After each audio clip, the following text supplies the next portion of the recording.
today's video we're going to be looking at the Sealey 3/8 drive ratchet wrench, model number CP1202. So there's the tool itself, very similar to an air ratchet, both in operation and in looks. The only difference is obviously the fact that you've got this battery at the back here.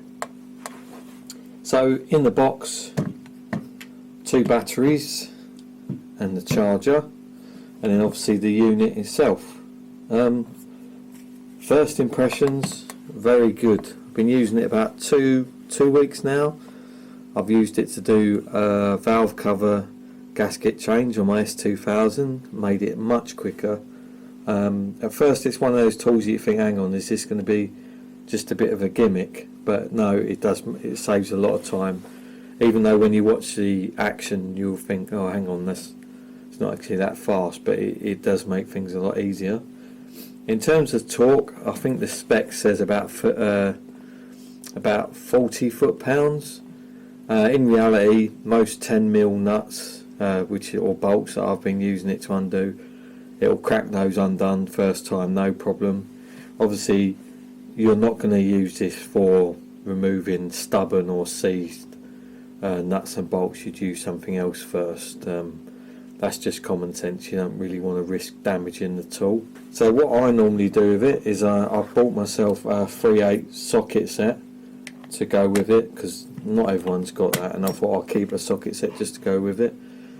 And there you go, you just clip your tool on your socket, and then if you pull the trigger,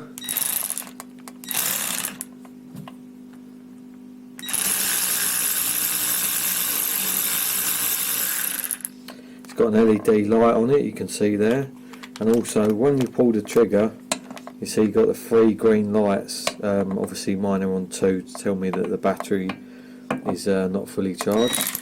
There you go, 2. It's got forward and reverse. To change direction you just turn that. And then another feature I quite like is that you could quite easily put this in your toolbox by accident, and then a tool push against it and then operate it. You can simply switch that, it's off, can't push it down. So there's no way it's going to operate in your toolbox, which is a nice feature and shows that the design's been thought out.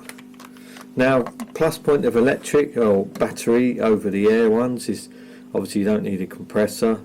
The air tools are quite noisy as well, whereas this isn't too noisy.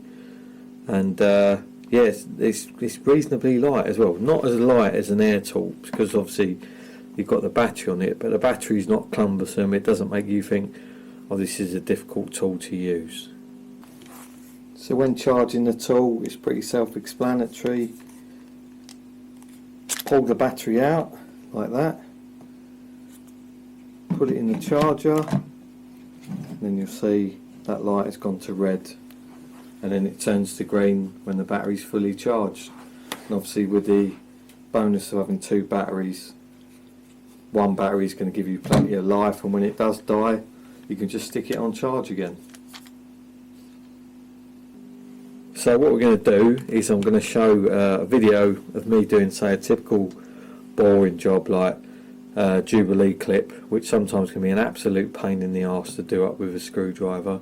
So I'll do a video showing how long it takes me to do it up via a screwdriver, and then slacking it off, and then how long it takes me to do it with this. So I've got my flat-headed screwdriver. Let's tighten this up by hand.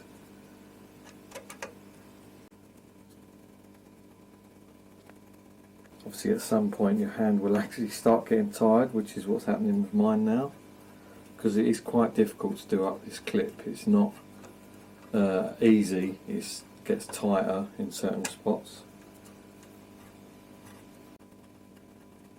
Right, that's stopped there. Now I'll unwind it.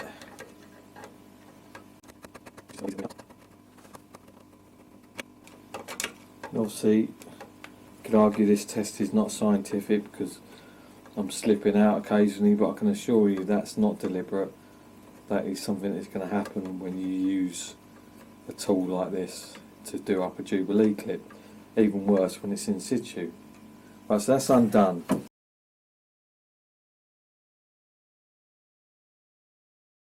Right, so what we've got is the tool here with a 3/8 to 1/8 adapter and a 7mm socket, and we'll see how it goes. That's got to the end, reverse it,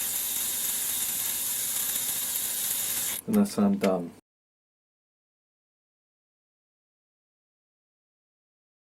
So as you can see, there's a bit of time saving there, so I hope that's given you an indication of the tool and its merits in terms of being used in the workshop. It's going to become a very useful tool for me because obviously working on cars, sometimes everyone does it, you struggle doing up say a nylock nut or a bolt that's stubborn and a bit tight, and it does after a while, it will start wearing your arms down and you'll start slowing, whereas with a tool like that you just keep zipping along. So I definitely recommend it. I think I paid 90 quid for it on Amazon, and it's well worth it. Probably one of the best tool purchases I've bought. So I definitely recommend this tool. It's good value for me, 90 quid. It's got lots of uses, basically anything that you can put a socket tool on, so you could have Phillips head screwdriver bits in there, anything, and you could use it for that. So that's going to save you time assembling and anything that's going to require a lot of manual operation, and it's going to save your wrist as well, because I'm 36 now. I've been working on the tools 13 years, and I get nerve pain in my wrist sometimes and other issues on my right arm from using ratchets, and this sort of tool is probably it's not gonna stop that, but it's gonna stop it from getting worse, because obviously you can take the light and the load a bit by letting the tool do the work. Hope you've enjoyed this video. Make sure you like and subscribe, and the next video will hopefully be my new quick jack and trialing it with the S2000, so make sure you tune in for that.